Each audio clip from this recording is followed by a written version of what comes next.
Morning all, welcome to the morning after the night before. I'm a day late as per usual. It's Tuesday morning now. Review on the City game at the weekend. I've not done a video for a good long while. I think the last video I did was when we were looking like we were at the possibility of signing James Maddison, which has not gone through. I see last night and this morning, that we may have secured the signing of João Pedro, the young Brazilian striker from Watford. I'm going to cover that in probably a video this afternoon. But anyway,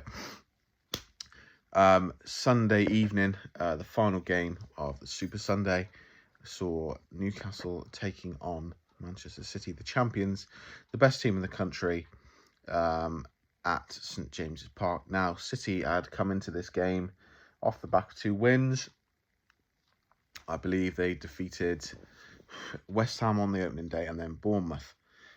So, 2 decent wins under their belt against a steady, reliable, solid top 9 side, and then a team recently back from the Championship. But they arrived at St James's Park full of confidence. We won on the opening day, obviously against Forest 2-0. And then we struggled and laboured somewhat against Brighton at the Annex. However, a draw was seen as a decent point to take away because Brighton played well. We didn't particularly. But our goalkeeper between the sticks, the one and only Nick Pope, and defenders did dig in and play well, and we survived. So, let's look at the starting lineup. Excuse me, quite hot. So we had Matt Targett still not in. And I'd noticed that Javier Manquillo was not on the bench either. I can only assume he's injured too, because I know he has played left back in the past. I think I remember rightly, he played left back in the draw against Manchester United last year and did quite well. Trippier can also play left back with Emil Kraft on the bench as a solid and reliable right back. However, Dan Burn played very well at left back in the game against Brighton, so he remained. So we had Nick Pope in the sticks, back 4 from left to right, Dan Burn, Sven Botman, Fabian Schär, Kieran Trippier. 3-man midfielder Joe Willock, Joe Linton, and the one and only Bruno Guimaraes. Then up front 3 of Saint-Maximin, Callum Wilson, and Miguel Almiron. So, before the game, I would have snatched your hand off for a draw, and I'm pleased with the result. However, it feels a little bit like a loss. Not like a loss, but it feels like we dropped points because we were 3-1 up. But, so, early on, City scored. The excellent Bernardo Silva was weaving on the right-hand side, came inside. Lovely little ball into the box, which should have been easily dealt with. And Gundogan found an acre of space between the 2 centre-backs. 6 yard, just outside the 6 yard area. He had time to take a touch and fire home. Not great defending at all. So you were sort of thinking, oh God, here we go. Here we go. And under the previous regime, I think the floodgates would have opened, and we're looking at another 5-0 at home, or 4-0 at home. However, we had a dodgy 10 minutes. They came on top again. I think Haaland had a chance, or someone else had a chance. Bruno then got a yellow card, which I thought, oh God, he's our key man in midfield. But around about the 14-15 minute mark, we started to turn the screw. Joe Willock, I thought, was excellent in midfield, showing some unbelievable pace, leaving Kyle Walker for dead at one point, and then he ran beyond, and Kyle Walker still couldn't get him. Saint-Maximin was electrifying down the left-hand side. Everything we know he can be. He did everything apart from score, and I think he only had 1, maybe 2 attempts, well, usually he has quite a few. He was fabulous all afternoon, running down the left-hand side, tying up Kyle Walker, cutting inside. He was the opposite, the antidote to everything he was at Brighton. As frustrating as he was at Brighton, giving the ball away, getting tackled too easily, giving away silly, basic passes were going astray. I don't think I saw him give the ball away from a pass against Man City. He was fabulous, Miggy, so he's down the left, lays it off into the box. A really smart pull back on his left foot, which I've noticed he's much improved doing in this season. Back to Miggy Almiron. Miggy is inside the box. He should at least get it on target, and he fires it over, and you're starting to think, oh, you know, we're showing willing, we're showing intent, we're being brave, we're stepping to Man City, we're going, we're bringing the fight to them, and that's how it continued. City were dominant at times in possession. They had spells of possession, but we kept breaking forward on the counter attack, which they didn't like. They couldn't cope with. Once again, Saint-Maximin finds himself down the left-hand side, doesn't overdo it. I think he goes past a player, comes back inside another player, fires in a lovely cross, and it gets touched in off of Miggy Almiron's thigh. We all go bananas. I went bananas here in the front room, but offside. On reflection, looking back on the VAR, it's not offside. I think you got two players playing him on. Fantastic. 1-0. Awesome. Here we go. Then you start to think, oh, you know, let's just wait for the City riposte. But we kept going.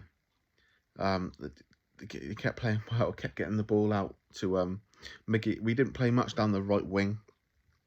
Almiron was coming inside a lot, providing a bit of an overload in midfield. Callum Wilson was getting good touches here and there. Next thing you know, we got another break. Saint-Maximin, again, flies through the middle, past a couple of players, lays a lovely ball to Callum Wilson. It's not really a through ball as such he can run onto, but he meets the ball, if you like, steps inside of, it was a John Stones, and then a bit of a toe poke. People always look down on toe pokes, but some of the best goals you've ever seen have been toe pokes. I mean, we all remember the Ronaldinho for Barcelona in the goal kit at Stamford Bridge. Fabulous goal. And he steps inside John Stones, takes it on his right foot, pokes it into the bottom right corner. Lovely finish. And that's 2 goals in 3 games for Callum Wilson. And if you look at it, he's not missed. He hasn't had many chances. It's not like he's had 10, 12 chances and he scored 2. I think he's had probably 5 or 6. Should have had a goal against Brighton, but that's by the by. Lovely goal, lovely finish at the Leazer's end. Bananas were 2-1 up against the champions. For the rest of the half, we carry on doing what we're doing. The guys in midfield are excellent. Joe Linton is all action. Bruno Guimaraes is starting to up the tempo, picking some fantastic passes. And Joe Willock is showing yet again how good he is at carrying the ball. And the more and more you see those three play together, the more and more you think, if Joe Willock can just get up his assists and goals a bit, we don't need another attacking midfielder right now, because you've got the perfect balance of, let's call Bruno a holding midfielder, deep line playmaker. The Sky Sports love to call it that at the moment. So he can pick passes, he can tackle, control things, control the tempo of the game. Joe Linton, so he's like the number 6.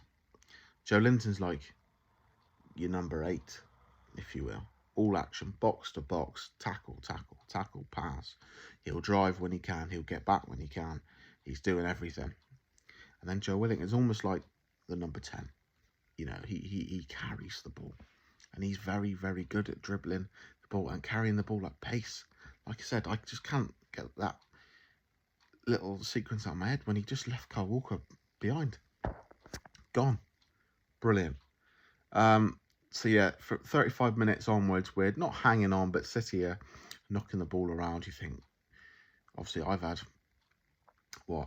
15 years of following Newcastle now, and it's hard to shake that sort of pessimism of, let's just survive till half time sort of thing. Second half starts, more of the same. We take it to him. Saint-Maximin, I'll just fast forward. Saint-Maximin was excellent, as I've said. Goes past a couple of players, gets fouled 25 yards out, and you think, chance here. Very similar position to the free kick Trippier scored against Everton. And I was in a group chat, and one of the guys there has got Trippier in his team. And I said, oh, have you still got Trippier in his fantasy team? Have you still got Trippier in your fantasy team?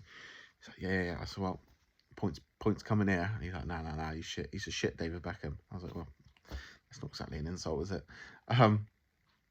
Trippier steps up. Wow. Even better than the Everton one. Top corner. Whips it with pace into that top left-hand corner. Brilliant. St James's Park. Pandemonium. In here, me and my little son, my 1-year-old son, he's giggling at me while I'm jumping up and down. Fantastic scenes. Unbelievable. I think that was around about 50 odd minutes.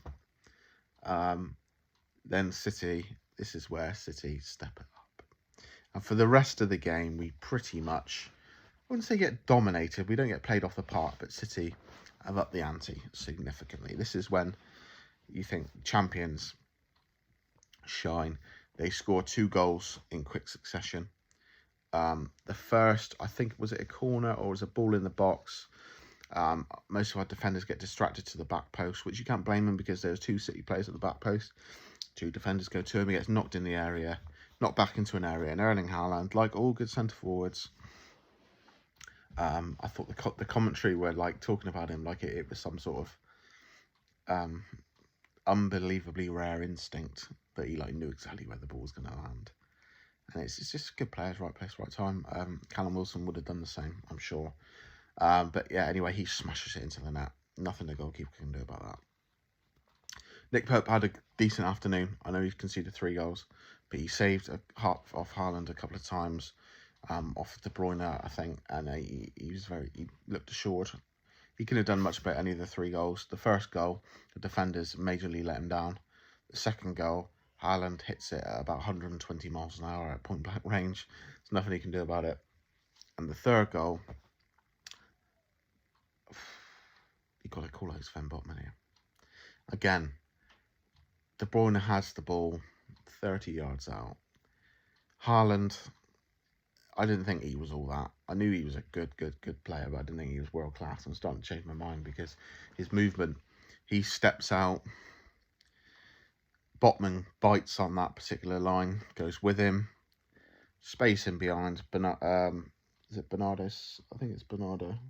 Yeah, Bernardo makes the run in behind. De Bruyne being one of the best midfielders you've ever fucking seen. Of course, it's all planned probably. Lovely through ball. Bernardo Silva slips it underneath Nick Pope. 3-3. Gutted. But at this point, I'm like, let's just get out of here with a point. City have upped the tempo and scored twice in 4 or 5 minutes. But Newcastle, we keep going. We threaten. We're pushing forward. We're not going to the corner.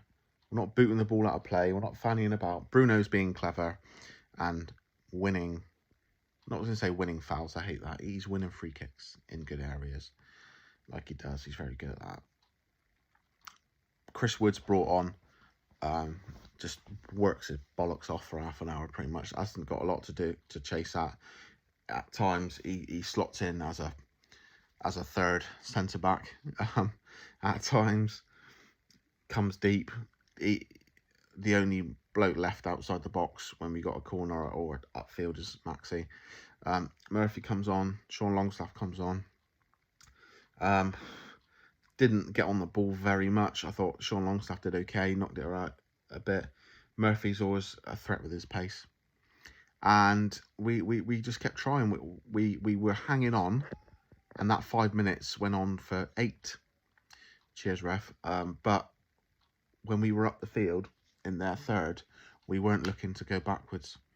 We were pushing. Trippier got sent off for a trip on De Bruyne, which was an absolute joke. Rightfully, VAR overturned it. One of the commentators, was talking about VAR doing Newcastle favours. I'm assuming talking about that incident and the Miggy goal. And the other commentator, thank you very much. I'm sorry, I don't remember the names. Quite rightly said, no, it's not doing Newcastle favours, it's doing VAR's job. I thought, good. Someone's saying it as it is for a change. And yeah, what a game. Like I said, disappointed we didn't win it, and I was very impressed the players coming off the field, certain players, I'm looking at Trippier, Botman, Maxi, Wilson, didn't look disheartened, but they looked. Trippier looked pissed off. Wilson looked, or I think he came off, but he was on the pitch at the end. He looked like, fuck's sake, you know, you could tell that the players they were like, oh, fucking hell, we could have got a win there. You know, that no one was falling out, no one was crying or anything, but it was like, it's nice to see, because a lot of teams, if they get a draw against City, you know, they'll treat that as a win. Don't get me wrong, me as a fan, and as I said, having endured 14 years of mediocrity and shite at times, I'm happy with the draw. I'm happy with the draw anyway. It showed, but I like the fact that some of the players, Maxi looked like they let it slip, and I like that because it's showing that they're striving for more. They know what they're capable of, the confidence. We made a statement on Sunday evening. Made a real statement on Sunday evening, and it was a pleasure to watch. We went toe-to-toe with the best team in England, possibly the best team in Europe. It'd be interesting to see how we play against teams that don't play like that, if you know what I mean. Teams that will sit back with the low block and make things tight and compact and defensive when we are given the keys and saying, hey, come on, unlock us then. Whereas City, it's like two fighters going just toe for toe, and it was fabulous to watch. What a game. Stand-up performers, I'm not... Maximan. I saw on the Premier League app, Erling Haaland was given man of the match, which is absolutely ridiculous. Yes, he scored, and it was a good goal. But he smashed it in from like 4 yards out, a loose ball, and he had a part to play in Bernardo's goal. But Sir Maximan got 2 assists and won the free kick for Trippier, and was a constant outlet, constant menace all afternoon. So he was superb. That is up there with the performance against Everton last season. Yeah, it was last season. Yeah, of course it was. Back in February. But no one played badly. I'm disappointed in Botman and Cher for the first goal. I'm a tiny bit disappointed in Botman for the third goal but that's just clever by Haaland. What do you do? What do you do? Do you let him go? Let him receive the ball, and we know he can smack the fucking leather off a ball. Do you give him space to lash one from outside the box? It's difficult. It's really difficult. But that is the reason. But everyone played well. Dan Burn at left back, sensational. Again, Trippier, Al Capitan showed fight. Didn't let anyone bully him. Every time City were in the ref's area, he was there. De Bruyne threw his toys out the pram like a child over the alleged red card. Trippier was intending, fuck off, mate. What are you talking about? I'd like to see that. Cher was good. Got some good blocks in. Nick Pope was class. The 3 midfielders were superb. Bruno, I think the yellow card was probably the best thing that happened to him because it settled him down a bit. They targeted him, but he didn't rise to it. Very good. Did not look out of place playing against De Bruyne and Rodri and Gundogan. Joe Linton was what Joe Linton is nowadays. Joe Willock carried the ball fantastically. Miggy Almiron got a goal. Loved the sign in the crowd at the end about Jack Grealish. Suck a dick. Callum Wilson, lovely finish. Looked a menace. Good touches, held the ball up well. Said about Sir Maximan. That was... The rumours about us wanting to sell Sir Maximan is absolute bullshit, that we're going to take 40 million for him. You know, we're allegedly going to pay 30 million for this João Pedro, who scored 4 goals in the league last season and plays for a championship side. We're not taking 40 million for Maximan, given the length of contract, the importance to the team. But if we were willing to sell him, which we're not, God's sake, did he have to play that well whilst the transfer window's still open? Oh my God, he was unbelievable. Right, I've been nearly 20 minutes ranting now. Leave it there. Very lucky this week. Newcastle on Sky Sports 3 times. We were on Sunday, obviously. On tomorrow night against Tranmere Rovers away in the Carabao Cup. And then Sunday again at the Molineux against Wolverhampton Wanderers. So that's at the Molineux, so it's probably going to be a draw, as recent history dictates. However, you never know. We can beat them. We can definitely beat them. We're on a roll. So, first video for a while. I will get back to it. I've been in and out of hospital for a bit, so I haven't had time to do them. But yeah, I will be doing more regular ones. I'll do one later on João Pedro. Please like, comment, subscribe, share, all that malarkey. Ring the bell for notifications because I will do some more videos. Please have a look through. I've got like 200 videos on the channel. Any tips on how to grow the channel would be much appreciated. Thanks for watching. See you later. Goodbye.